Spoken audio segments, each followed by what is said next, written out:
Finance now, Padmaja Joshi. So over to you.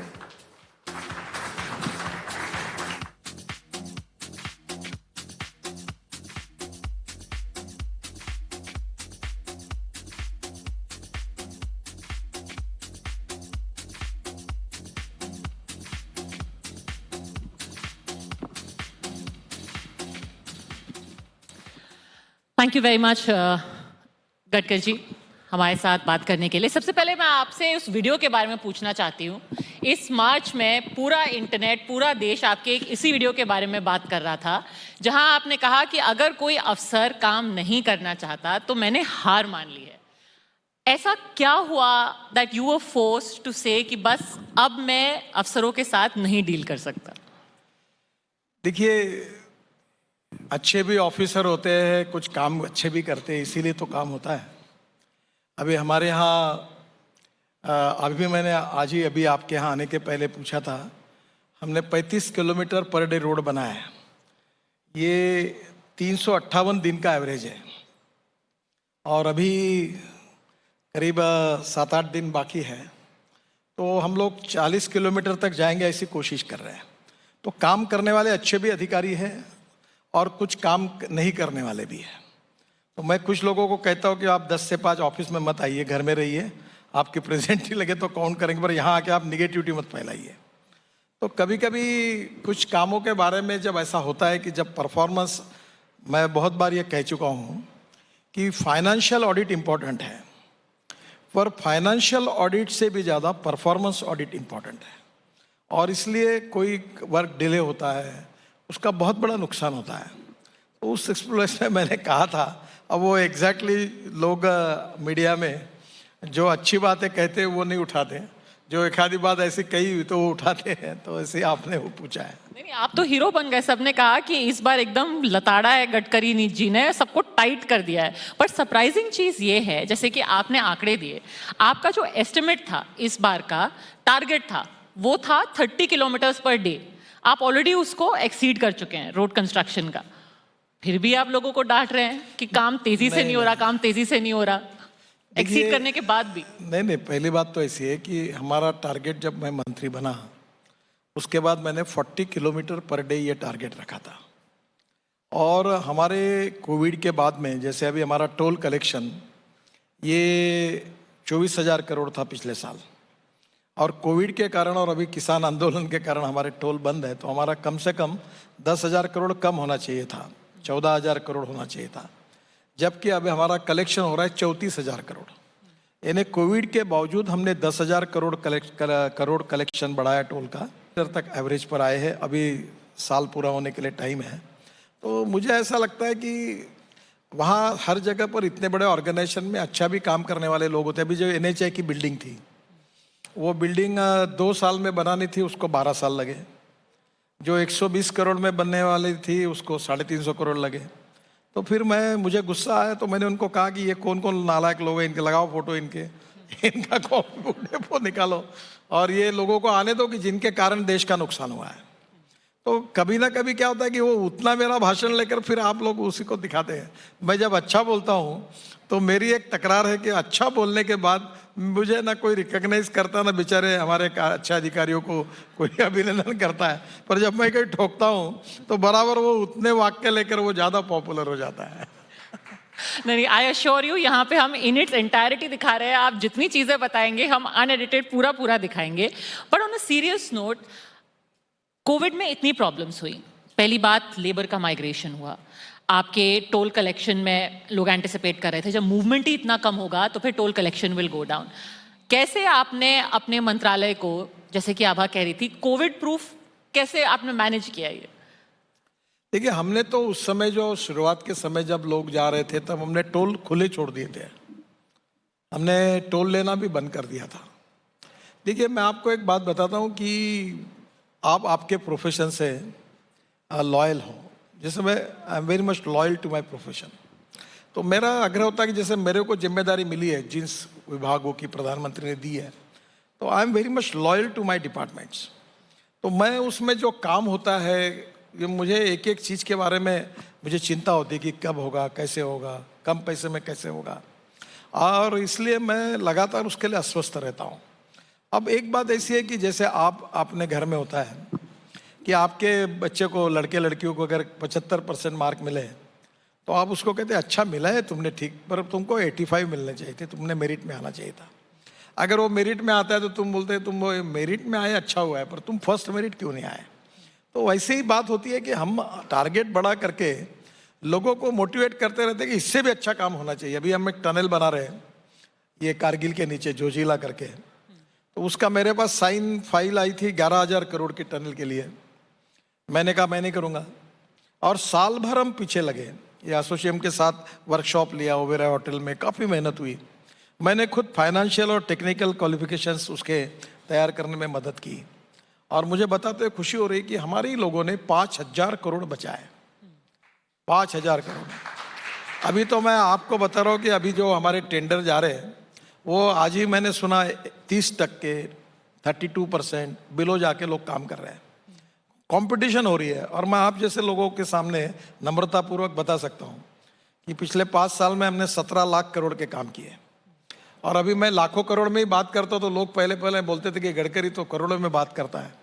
तो मैंने पत्रकार मित्रों को कहा कि एक बात आप जरूर करना, आपका रिसर्च स्केल खोल लेना, और मैंने कही हुई बात अगर कोई नहीं हुई तो ब्रेकिंग न्यूज़ लगा देना।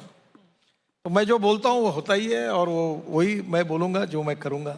तो आज जिस प्रकार से हमने काफ़ी जगह पे सेविंग किया है, और वो सेविंग को पब्लिसिटी नहीं मिलती। अभी दिल्ली मुंबई एक्सप्रेस हाईवे 1 लाख करोड़ का एस्टिमेट था, हम शायद उसमें 15,000 करोड़ बचा रहे हैं, और समय में भी कम है। अभी हमारे डिपार्टमेंट में, आपके पास आया कि नहीं मालूम नहीं, हमारे यहाँ वर्ल्ड रिकॉर्ड हो गया। 2.5 किलोमीटर 4 लेन कंक्रीट रोड केवल एक दिन में बनाया गया मुंबई दिल्ली पर। फिर विजापुर सोलापुर के बीच में 25 किलोमीटर बिटुमिन रोड 1 लेन का 24 घंटे में बनाया गया। तो ये दोनों वर्ल्ड रिकॉर्ड भी करने वाले अधिकारी भी हमारे हैं, और टनल में 5,000 करोड़ बचाने वाले भी अधिकारी हैं। और कुछ जगह पर कुछ डिले होता है तो फिर मेरा स्वभाव है कि डिले हुआ, गलत काम होता है तो मैं कोई संकोच न करते हुए फिर उसके बारे में उनको बिल्कुल कहता हूँ कि ये गलत है। अच्छे काम करने वालों को सम्मान मिलना चाहिए, और काम न करने वाले और बुरे काम करने वालों को कठोर सज़ा होनी चाहिए। ये प्रिंसिपल जो है उसको हमने स्वीकार किया है। तो कभी कभी गलती होती है तो मैं कहता हूँ। इस सरकार के लिए इंफ्रास्ट्रक्चर डेवलपमेंट, खास तौर पर रोड और highways development, in fact many people feel कि इसीलिए आपको उसका इंचार्ज भी इसलिए बनाया गया है, एट द स्पीड एट विच आप काम करवा रहे हैं। रोड डेवलपमेंट इस सरकार के लिए इतनी प्रायोरिटी क्यों है? What is your vision? देखिए, पहली बात आप समझिए कि रोड में जब 1 रुपया खर्चा होता है तो इकोनॉमी में 2.5 रुपये आता है। आज ही CII के साथ कॉन्फ्रेंस हुई तो ये जो कंस्ट्रक्शन इक्विपमेंट मैन्युफैक्चरिंग कंपनीज हैं, ये कोविड के समय भी इनका टर्नओवर दुगना हो गया। ये स्टील और सीमेंट जो है, इनके लिए भी आज हम 40% देश का स्टील और सीमेंट खरीदते हैं। ये आज बहुत बड़ी रिक्वायरमेंट खड़ी होती है। तो रोड से एम्प्लॉयमेंट खड़ी होती है, इकोनॉमी स्ट्रांग होती है, और इसलिए इंफ्रास्ट्रक्चर में $5 ट्रिलियन की इकोनॉमी जो बनानी है, और उसमें प्राइम मिनिस्टर जी ने 111 लाख करोड़ के इंफ्रास्ट्रक्चर के 7,400 प्रोजेक्ट सिलेक्ट किए हैं, और उसमें रोड के लिए भी उन्होंने महत्व दिया है। और आज देश में काफ़ी, अभी मुझे कुछ बताने की आवश्यकता ही नहीं है। अभी हम दिल्ली से देहरादून 2 घंटे में जाने के बारे में रोड का काम शुरू किया हमने। दिल्ली से चंडीगढ़ 2 घंटे में जाएंगे, और दिल्ली से हरिद्वार 2 घंटे में जाएंगे। अब 5-5, 7-7 घंटे लगते हैं तो लोग, मैं जब कहता हूँ तो लोग विश्वास नहीं रखते हैं। इसलिए मैं आपको भी बताऊंगा कि मेरी बातों को रिकॉर्ड कर लो, और 2 साल के अंदर रोड बन जाएंगे, और नहीं हुआ तो मुझे ज़रूर बताना लोगों को। क्योंकि मैं मुंबई पुणे हाईवे की बात करता था जब मैं महाराष्ट्र में मंत्री था, तो मैं कहता था 2 घंटे में मुंबई से पुणे होगा, तो लोग हंसते थे। एडिटोरियल लिखे लोगों ने उसके ऊपर कि ये मंत्री कुछ भी बोलते हैं, क्योंकि उस समय 9 घंटे लगते थे। अब आज मुंबई पुणे के बीच में जो रोड से जाते हो 2 घंटे में आते हो, बताते कि बिल्कुल 1.25-2 घंटे में पहुंच गया हूँ। तो कोई ना कोई बात आउट ऑफ बॉक्स जब होती है तो नेचुरली थोड़ा बहुत समय लगता है, पर ये बाद में लोग उस पर। अभी आपको एक ही बात मैं बताऊंगा कि हमारे सरकार के ये जो टर्म के 5 साल पूरे होंगे तब इस देश का रोड इंफ्रास्ट्रक्चर अमेरिका और यूरोपियन कंट्रीज के स्टैंडर्ड का एक्सप्रेस हाईवे और रोड हमारा इंफ्रास्ट्रक्चर बनेगा। और इसका अनुभव आप अरुणाचल में जाइए, मेघालय में जाइए, त्रिपुरा में जाइए, उत्तर प्रदेश में जाइए, बिहार में जाइए, महाराष्ट्र में जाइए, तेलंगाना में, आंध्र में, कहीं भी जाइए, आपको कभी एक ही काम करो कि मैं पार्लियामेंट में, आज मेरे 3 क्वेश्चन थे, मैं जब जब भी पार्लियामेंट में खड़ा होता हूँ, ये इसी पार्लियामेंट के सेशन के मेरा क्वेश्चन और आप देख लेना, हर पार्टी का सांसद पहले खड़ा होता है, पहले बोलता है कि मैं मंत्री जी को धन्यवाद देता हूँ, उनके आभार मानता हूँ, मेरे काउंसिल में इतना अच्छा काम हुआ है। एक भी आदमी, लगभग कोई ऐसा मिलता नहीं मुझे कि जो मेरी तकरार करता है, ऑल पार्टी।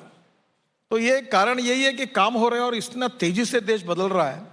और मोदी जी ने जो आत्मनिर्भर भारत के साथ जो इंफ्रास्ट्रक्चर बदलने की बात की है, वो इतना तेजी से बदल रहा है कि मुझे विश्वास है कि आने वाले समय में जो न्यू इंडिया होगा, उसका इंफ्रास्ट्रक्चर, रोड इंफ्रास्ट्रक्चर तो बिल्कुल गारंटी के साथ मैं आपको बता रहा हूँ, कहीं यूएसए और यूरोपियन कंट्री के कम नहीं होगा। देश के अंदर तो रोड्स का डेवलपमेंट हुआ ही है, पर एक खास प्रायोरिटी आपकी ये भी रही है बॉर्डर रोड्स डेवलप करना। अटल टनल हमने देखा, अरुणाचल में मैं पढ़ रही थी कि at a record pace over the last 6 months वहां पर रोड का डेवलपमेंट हुआ है। Is this in reaction to the kind of activities जो हमारे बॉर्डर पे हुई हैं हाल फिलहाल, उसको देख करके ये कॉल लिया गया है कि खासतौर पर हमारा जो चाइना के साथ बॉर्डर है, वहां पर रोड इंफ्रास्ट्रक्चर को बनाना अब अति आवश्यक है? देखिए, पहली बात तो ऐसा है कि चाइना और भारत ये सेंसिटिव मैटर है, पर मुझे दूसरी बात पूछनी है कि अभी हमारे देश में जो सीमावर्ती भाग है, जहाँ लोग रहते हैं, उनको 200-200, 300-300 किलोमीटर तक कोई रोड नहीं है। आप मुझे बताइए कि मैं अभी एक रोड बना रहा हूँ, वो पिथौरागढ़ से मानस सरोवर जाने के लिए। अब मुझे भी हिम्मत नहीं होती है, -8 डिग्री पर काम हो रहा है और अभी लगभग 85 to 90% काम हुआ है। और मेरी इच्छा है कि मैं उस रोड से गाड़ी में बैठकर मानस सरोवर जाऊँ। वो रोड का काम देखने के लिए भी जाने की मेरी हिम्मत नहीं हो रही, क्योंकि -8, -6 डिग्री पर वहाँ टेम्परेचर है। और वहाँ हमारे लोगों ने काम किया। अभी हमने ऑस्ट्रेलिया से टनलिंग के लिए स्पेशल मशीन्स लाई, वो हिमालय के बीच में से जाकर हम चाइना बॉर्डर तक जाएंगे और केवल 15 किलोमीटर चाइना के रास्ते से मानस सरोवर पहुँच जाएंगे। अब मानस सरोवर जाने के लिए हमको नेपाल या कहीं और जाने की जरूरत नहीं है। तो ये इतने कठिन स्थिति में ये रोड बननी चाहिए, और इसके लिए मैं आपको, अभी हमने राजस्थान में रोड बना है, वो रोड कम एयरपोर्ट है। ऐसे 17 रोड हमने बनाए हैं कि इमरजेंसी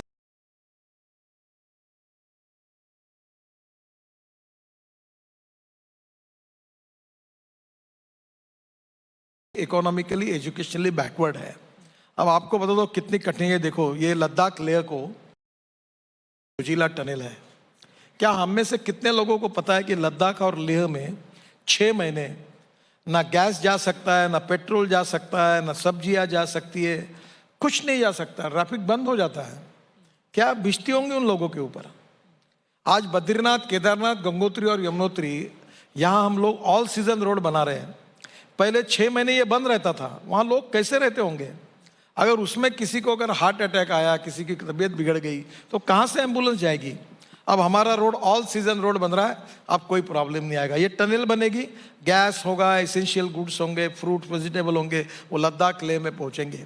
तो हमें तो पिछड़े हुए क्षेत्र में पहले प्रायोरिटी से डेवलपमेंट करनी चाहिए थी, और इसीलिए प्रधानमंत्री जी ने हम सबको कहा कि नॉर्थ ईस्ट में काम करिए।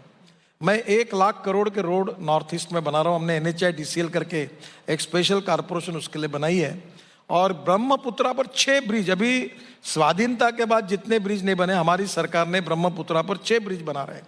गंगा पर 7 ब्रिज बना रहे हैं हम लोग। और ये एक एक ब्रिज का इतना बड़ा प्रॉब्लम है कि उनको 200-200 किलोमीटर घूम कर आना पड़ता है।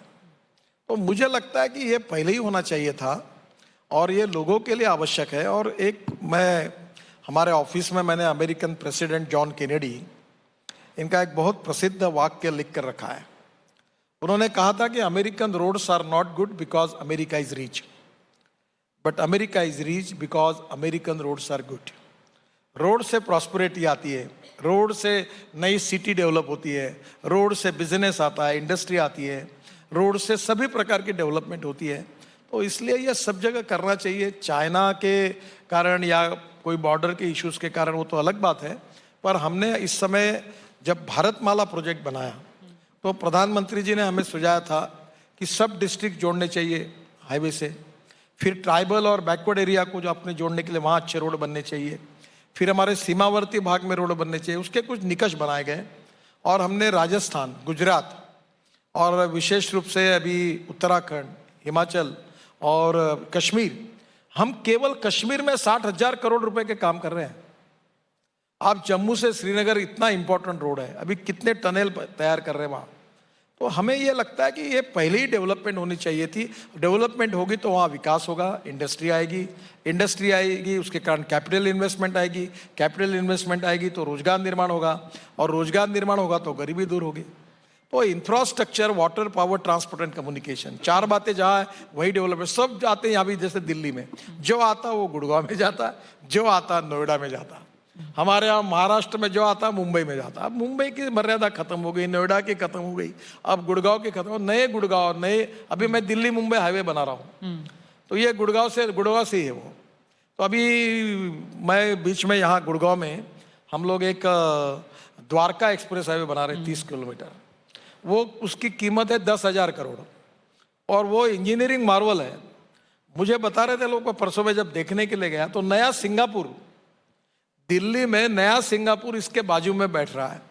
और आप अभी वो हाईवे के कारण आपका ये जो रोड आगे जाता है NH8, इसमें तो जाना है ना तकलीफ है। कितने लोगों के हवाई जहाज चले गए होंगे और वो पहुंचे नहीं।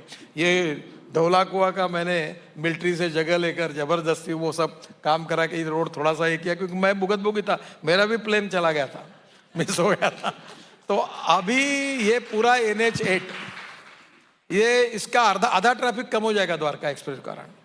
और मुझे लगता है ये सब होने से नेचुरली अब जो क्षेत्र में नए हाईवे बन रहे हैं वहाँ इंडस्ट्री आए, वहाँ नई नई स्मार्ट सिटी जैसी ऐसे स्मार्ट विलेजेस बने और वहाँ लॉजिस्टिक पार्क बने, वहाँ इंडस्ट्रियल क्लस्टर्स बने, यही अच्छा होगा। मैं आपसे एक थोड़ा सा साइड ट्रैक करके एक सवाल पूछना चाहती हूँ कि आपने इतना बताया कि जब अब आपके जो रोड के प्रोजेक्ट्स होते हैं उसमें आप इतना सेविंग करते हैं, इतना पैसा बचाते हैं, जो एस्टिमेट होता है उससे कम में प्रोजेक्ट कंप्लीट हो जाता है, which is great overall in terms of saving से बहुत अच्छा है।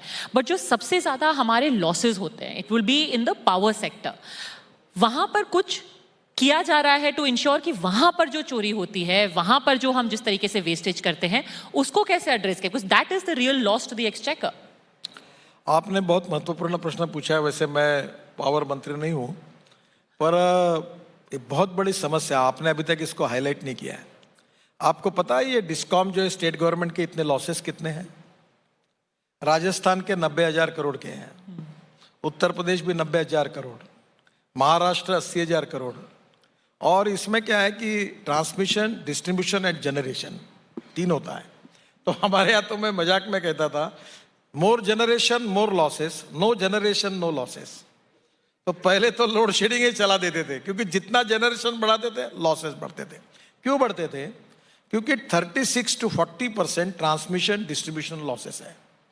और पहली बार इस क्षेत्र में कुछ रिफॉर्म करने की कोशिश हमारी सरकार ने की है, और ज़्यादा रिफॉर्म करने की आवश्यकता है। मैं ये मानता हूँ कि ये जो पावर डिस्ट्रीब्यूशन है इसमें क्या होता है, अब मैं तो मेंबर ऑफ पार्लियामेंट हूँ, तो अड़चन आती है, कुछ झोपड़पट्टी में जाओ वोटिंग मांगने के लिए तो वो आंकड़ा डाल देते और बस फुकट में बिजली जोड़ते। कुछ इलेक्ट्रिक पंप ऐसे ही चल रहे तो वो कोई बिजली का बिल देते ही नहीं। तो कहीं ना कहीं ये कुछ सिस्टम के कारण लॉसेस है, कुछ चोरी है, थेफ्ट है। तो हमें इसको बंद करना चाहिए। जो ईमानदारी से भरते हैं उनको इसका भुगतान भरना पड़ता है। अब 2 रुपये 40 पैसे सोलर पावर का भाव आया है और कमर्शियल भाव दिल्ली में 11 रुपये यूनिट है, 10 रुपये यूनिट है। अब पावर के रेट अगर कम करना है, हम सोलर पावर तैयार कर रहे हैं, ग्रीन पावर तैयार कर रहे हैं, अब पावर के रेट कम हो, मेरे हिसाब से तो पावर के रेट कम से कम 3 से 4 रुपये यूनिट कम होने चाहिए। पर वो इसलिए नहीं होते कि उसमें डिस्ट्रीब्यूशन ट्रांसमिशन लॉसेस है। अब इसलिए नई लाइन डाली जा रही है और इस जैसे माइनिंग सेक्टर में भी बड़े रिफॉर्म हुए और ऊर्जा के क्षेत्र में भी मंत्री जी हमारे जो सिंह साहब है वो काफ़ी काम कर रहे हैं। इसमें भी काफ़ी स्ट्रिक्ट नियम करने पड़ेंगे, ये लॉसेस कम करने पड़ेंगे। जहाँ लॉसेस हो रहे हैं वहाँ डिस्ट्रीब्यूशन करना पड़ेगा, प्राइवेट लोगों को लाना पड़ेगा और उसके साथ अकाउंटेबिलिटी रखनी पड़ेगी, नहीं तो पावर सेक्टर में भविष्य में क्या होगा भगवान ही मालिक है। पर ये पॉलिटिकली सेंसिटिव फैसला होगा, it's a very fraud decision to take, सख्ती करना इस सेक्टर में। केवल भारत के सब राज्य सरकार के डिस्कॉम का अगर लॉस निकाला जाए तो मेरे अंदाज से 6 से 7 लाख करोड़ से ज्यादा होगा। और ये इतना बड़ा पैसा अगर लॉस होगा तो ये कैसे होगा और कितने दिन तक आप लॉस। दूसरी बात, देश में एक फैशन है इडली फुकट में, इडली पात्र फुकट में, मिक्सी फुकट में, बिजली फुकट में, सब फुकट में बांटने में कहाँ जाओगे आप। पॉलिटिक्स में पॉपुलैरिटी, मैं भी पार्लियामेंट का चुनाव जीत के आया हूँ, पर अगर इसी प्रकार से बिजली में ये फुकट, पानी का बिल फुकट, इसका फुकट, अब पैसा आएगा कहाँ से। देखो आप सब चीज़ों के नाटक कर सकते हैं, आप पैसे का नाटक नहीं कर सकते। और इसलिए इस प्रकार से अगर ये खर्चा होगा, लॉसेस होंगे तो बहुत नुकसान होगा। इसको अकाउंटेबिलिटी एंड परफॉर्मेंस और इसके साथ रिस्पॉन्सिबिलिटी फिक्सअप करके ट्रांसमिशन डिस्ट्रीब्यूशन लॉसेस को कम करना पड़ेगा। जनरेशन में अभी हमको जो कॉस्ट है वो कम करनी होगी। ग्रीन पावर को हम बढ़ा रहे हैं, जो सस्ती है वो ग्रिड में जाती है तो उसका फायदा होगा। और जो पीठ है, जैसे अभी शासन में रिलायंस का प्रोजेक्ट है पावर का, उसकी कीमत मध्य प्रदेश सरकार को पावर मिल रही है 2 रुपये 15 पैसे, और अभी हम लोग पावर खरीद रहे हैं 4.5 5.5 रुपये यूनिट, और फिर कस्टमर को देते हैं 9 रुपये 10 रुपये, क्योंकि ये सब लॉसेस उसमें ऐड होते हैं। तो कहीं ना कहीं अब इस सेक्टर में देश को बचाने के लिए पब्लिक इंटरेस्ट में हमें कठोरता से सोचना होगा। Well, I hope that the pass that we are listening, ये कठोर कदम अगर होंगे तो ये सबकी भलाई होगी। पर जो कठोर कदम की अब बात कर रहे हैं, कई बार एक लीगल चैलेंज भी आता है। जैसे कि सबसे रीसेंट एग्जांपल में जो 4 धाम हाईवे बन रहा है, उसका कोर्ट में चैलेंज हुआ। उसके बाद जब वहाँ पर आपका ग्लेशियर फटा, कई लोगों ने कहा कि जिस तरीके से आप एनवायरनमेंट के अनदेखी करके इस तरीके का इंफ्रास्ट्रक्चर डेवलपमेंट कर रहे हैं, ये पूरी तरीके से एंटी एनवायरनमेंट है और इन द लॉन्ग टर्म हमको इसका बुरा असर देखने को मिलेगा। आप इंफ्रास्ट्रक्चर डेवलपमेंट, और आप कह रहे हैं कि हाईवे डेवलपमेंट इसलिए भी जरूरी है क्योंकि उससे नौकरी आती है, एस्पिरेशंस पूरे होते हैं, उसको और ऐसे एनवायरमेंटल कंसर्न्स को कैसे बैलेंस करेंगे? देखिए, इकोलॉजी एंड एनवायरनमेंट बहुत महत्वपूर्ण है और विकास भी महत्वपूर्ण है। दोनों के बीच में संतुलन निर्माण करना होगा। आपको मालूम ही होगा, या मैं कितने जोरों से electric battery, electric car, electric bus पर लगातार बुलडोज कर रहा हूँ। Ethanol, methanol, bio CNG, electricity, hydrogen fuel cell, मैं, मेरा डिपार्टमेंट है, मैं लगातार रोज पीछे पड़ा हूँ। अभी लिथियम आयन के साथ aluminium ion, sodium ion, steel ion, zinc ion, उस पर रिसर्च कर रहे हैं। अब मुझे बताइए कि मैं इकोलॉजी और इन्वायरमेंट के विरोध में नहीं हूँ, पर आज कभी कभी मुझे भी समझ में नहीं आता। मैं जब गंगा का मंत्री था तो मैं उस समय 24,000 करोड़ हमने दिया और 70% प्रोजेक्ट मैंने शुरू किए, और पहली बार कुंभ में क्लीन गंगा हुई और लोगों ने स्नान किया और आशीर्वाद दिए, इतनी गंगा अच्छी हुई। गंगा और गंगा की 40 नदियाँ और उपनदियाँ जो गंगा को मिलती है, उसको शुद्ध करने का काम हमारी सरकार ने किया, मैं ही मंत्री था। वो काली नदी करके एक है, हिंडन करके, क्या क्या, मथुरा में मैंने एक इतना अच्छा प्रोजेक्ट किया है कि 80 MLD स्लज मथुरा का, वो त्रिवेणी इंजीनियरिंग करके कंपनी ने हाइब्रिड एन्युटी में प्रोजेक्ट लेकर उससे शुद्ध पानी निकालकर इंडियन ऑयल को 20 करोड़ रुपए देती है, बेचा है, और उससे प्रोजेक्ट किया। तो वेस्ट टू वेल्थ वाली बात भी हुई। पर एक बात मैं समझ में नहीं आता कि ये एक माइक्रोस्कोपिक माइनॉरिटी है, और अब मैं वैसे भी साफ बोलने में संकोच। इकोलॉजिस्ट माइक्रोस्कोपिक माइनॉरिटी है। माइक्रोस्कोपिक माइनॉरिटी जो है उसको, वो एक्सेंट्रिक है, उसको सपोर्ट करने में इंग्लिश मीडिया का रोल बहुत अच्छा होता है। अब ये देखिए कि जो कमेटी अपॉइंट हुई थी सुप्रीम कोर्ट में, उस कमेटी में सुप्रीम कोर्ट ने डिसीजन लिया था कि ये कमेटी जो मेजोरिटी निर्णय करेगी वो एक्सेप्ट करो। तो वो कमेटी के चेयरमैन अलग हो गए, उनने 3 लोग अलग हो गए, बोले हम जो बोल रहे हैं वही है, इनका हमको मान्य नहीं है। अब वहाँ देखिए कि डिफेंस मिनिस्ट्री ने अब सुप्रीम कोर्ट में एफिडेविट किया है कि हमारा 4 धाम का रास्ता जो है वो चाइना बॉर्डर के पास जाता है। अब कोई रनगाड़ा, कोई ट्रक जाएगा तो वो रास्ता, उसकी विड्थ तो मिनिमम लगेगी ना। तो मुझे लगता है कभी कभी मैं अभी आपको और अच्छी बात बताता हूँ। अभी आप द्वारका एक्सप्रेस हाईवे पे जाइए, यहाँ से 20-25 मिनट पे है। हमने 12,000 प्लांट ट्रांसप्लांट किए और वो 84% सक्सेस रेट है। और मैंने अभी मेरे मिनिस्ट्री में कहा कि ऐसा निर्णय करो कि 1000 कॉन्ट्रैक्टर तैयार करेंगे, हम पूरा 100% ट्रांसप्लांटेशन करेंगे, हम ट्री कटिंग नहीं करेंगे। और मैंने कल जावड़ेकर जी को कहा कि मैं जब ट्रांसप्लांट कर रहा हूं तो मेरे से पैसे क्यों लेते हो आप? अगर मैं ट्रांसप्लांट सक्सेसफुल करता हूं तो उतने पेड़ के पैसे मत लो। बोले बिल्कुल सही आपका कहना। तो आज हम लोग टेक्नोलॉजी का उपयोग करके ट्रांसप्लांट कर रहे हैं। मैं भी इकोलॉजी और इन्वायरमेंट, बायोफ्यूल, ग्रीन फ्यूल, सब बातों का आग्रही हूँ, पर देश के विकास में अभी आप ये होटल पे आते हैं, यहाँ से एक तो रोड छोटा कर दिया, ये मेरा रोड नहीं है, मैंने जबरदस्ती वो ब्रिज तक रोड बनाया तो उसके कारण वो धोला कुआ ठीक हुआ। अब यहाँ ऐसा है कि रोज शाम को आप आइए, ये पूरे ट्रैफिक जाम बड़ा होता है क्योंकि वो पुल छोटा है, रोड बड़ा है। अब वहाँ से अगर पुल बड़ा करना है तो पेड़ काटने होंगे, अब पेड़ काटने होंगे तो परमिशन नहीं मिलेगी। तो आज ये कितना यहाँ होटल के सामने रुक रुक कर धुआं छोड़ रहे लोग। अगर 25-25 मिनट गाड़ियाँ ऐसी खड़ी रहेंगी और गाड़ी बंद नहीं होगी तो कितना पोल्यूशन होगा यहाँ। तो मुझे लगता है कि अगर यहाँ 4 पेड़ अगर हम ट्रांसप्लांट करते और उसको पुल की बीट बढ़ाते तो उससे पोल्यूशन कम होगा। तो कहीं ना कहीं पोल्यूशन के बारे में एक अच्छा अप्रोच, पॉजिटिव अप्रोच लेना चाहिए। पेड़ की संख्या बढ़नी चाहिए, ग्रीनरी बढ़नी चाहिए, पोल्यूशन कम होना चाहिए। और इसलिए तो मैं दिल्ली के आजू बाजू में 60,000 करोड़ के काम कर रहा हूँ। हमने यमुना में 6,000 करोड़ में मंत्री था, मैंने दिल्ली सरकार को यमुना को शुद्ध करने के लिए दिया। पानीपत, सोनीपत के प्रोजेक्ट हमने पूरे किए। वाटर पोल्यूशन और एयर पोल्यूशन ये हमारे लिए भी बहुत बड़ी कमिटमेंट है, पर इसके बारे में एक संतुलित अप्रोच रखना चाहिए। एक्सेंट्रिक अप्रोच रखकर हम देश का नुकसान करेंगे, ऐसा नहीं करना चाहिए। ओके, संतुलित अप्रोच, एक्सेंट्रिक अप्रोच नहीं हो सकता। आपने कड़ाई की बात की तो मैं आपसे सवाल जरूर पूछना चाहूंगी, even though I am being told कि I am out of time. जब ये किसान आंदोलन चल रहा था तो अभी आपने हाल ही में बताया कि उससे सैकड़ों करोड़ का नुकसान हुआ, क्योंकि हर दूसरे हफ्ते में ये बोला जाता था कि हम टोल फ्री करा देंगे। हम आंदोलन के चलते पंजाब में सबसे ज्यादा हुआ, फिर हरियाणा में और फिर राजस्थान में आपको सैकड़ों करोड़ का लॉस हुआ। सरकार ने इसको रोकने के लिए कुछ क्यों नहीं किया कि जब टोल फ्री किए जा रहे थे, मतलब जो किसान आंदोलनकारी हैं वो टोल को खुलवा रहे थे, टोल कलेक्शन रुकवा रहे थे? देखिए, सबसे इंपॉर्टेंट चीज है कि किसान जब आंदोलन कर रहे थे तो सरकार कड़ाई कर सकती थी, सख्ती कर सकती थी, रोक सकती थी, पर हमारी भूमिका शक्ति के साथ उसको कुचलने की नहीं थी। लोकतंत्र में आंदोलन करने का सबको अधिकार है, पर वो लोग भी ये सोचे कि हमारे आंदोलन से समाज के बाकी लोगों को भी तकलीफ ना हो।